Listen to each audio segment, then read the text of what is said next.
Para continuar con la unidad en el subtema 2.4.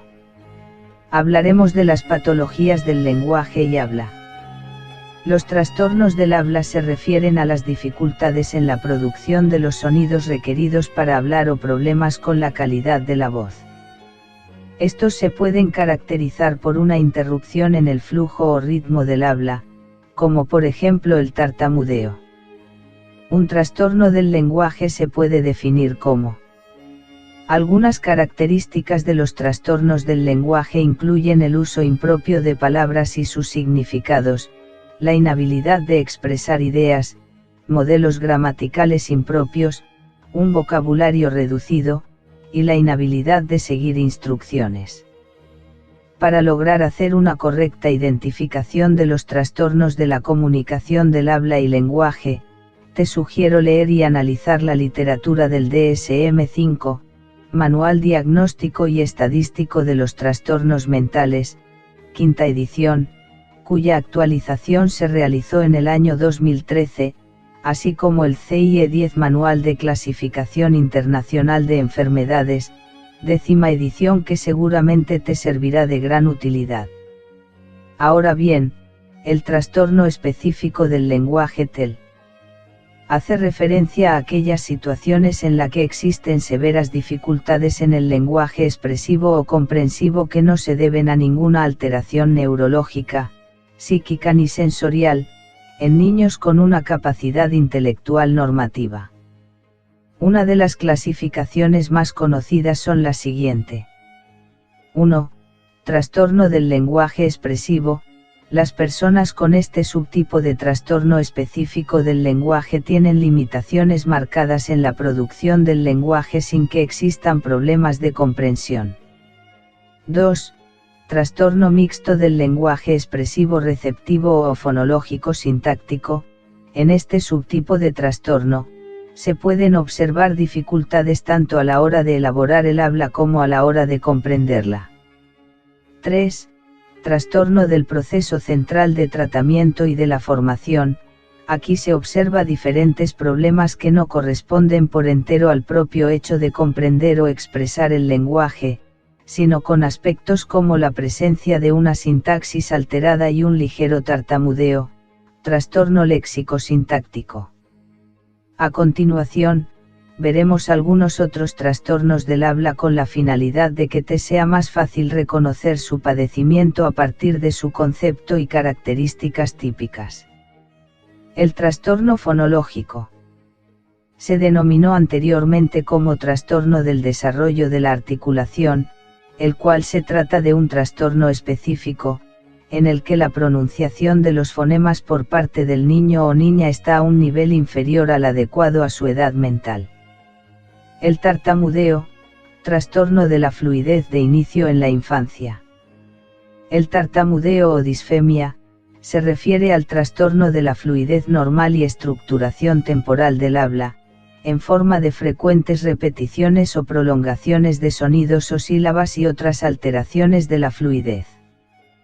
Por lo general este comienza, de modo característico, entre el segundo y cuarto año de vida, aunque se suele confundir con las dificultades propias de la edad a la hora de hablar.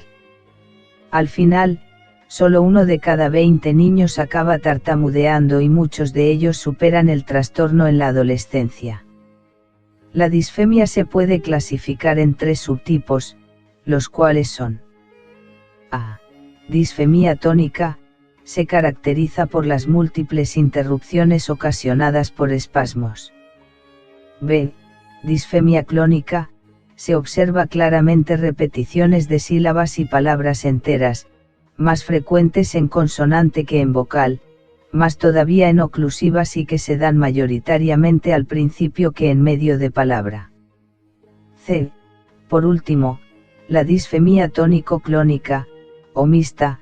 Esta categoría de diagnóstico es la más frecuente, ya que resulta difícil encontrar un disfémico puro tónico o clónico. La generalidad combina los dos síntomas. Disglosia. Son alteraciones del lenguaje oral provocadas por determinadas anomalías o malformación de algunos de los órganos encargados de la articulación de los fonemas.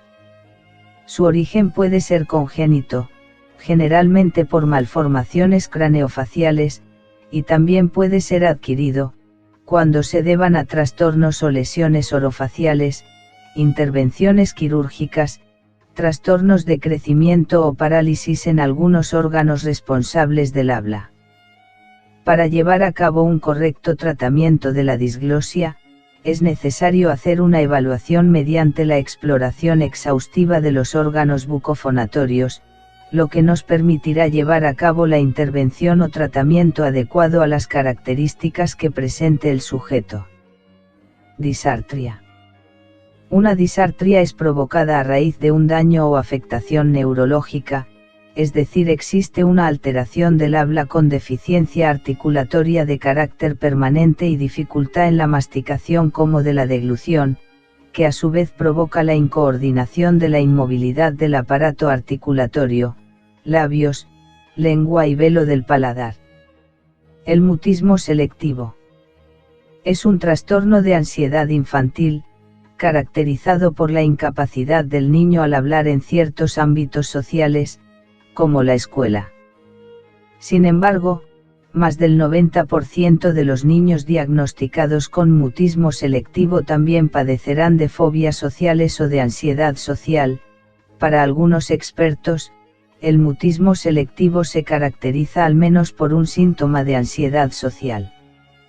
Pero lo que está claro, es que los menores y adolescentes con mutismo selectivo tendrán un miedo real a hablar y a las interacciones sociales, aun cuando existe una alta expectativa de que ellos hablen por parte de sus cuidadores. Para finalizar tenemos la dislexia, y es que esta no es solo la dificultad en el aprendizaje de la lectura y la escritura, ya que por lo general las personas con este trastorno también pueden tener dificultades en el área de la velocidad de procesamiento, en las habilidades motrices o en la percepción visual y auditiva. En ocasiones se ve comprometido la memoria a corto plazo, la organización, la secuenciación o el lenguaje hablado. Una característica particular en la escritura es efecto espejo, que en definición sería escribir al revés las letras o palabras, mientras que en la lectura es la omisión o rotación de las palabras comprometiendo la fluidez verbal, donde podemos ver claramente dos distinciones: la dislexia adquirida y evolutiva. En la primera, su origen se debe principalmente a una afectación a nivel cerebral concreta, mientras que la dislexia evolutiva carece de una afectación cerebral y es la más frecuente en el ámbito escolar.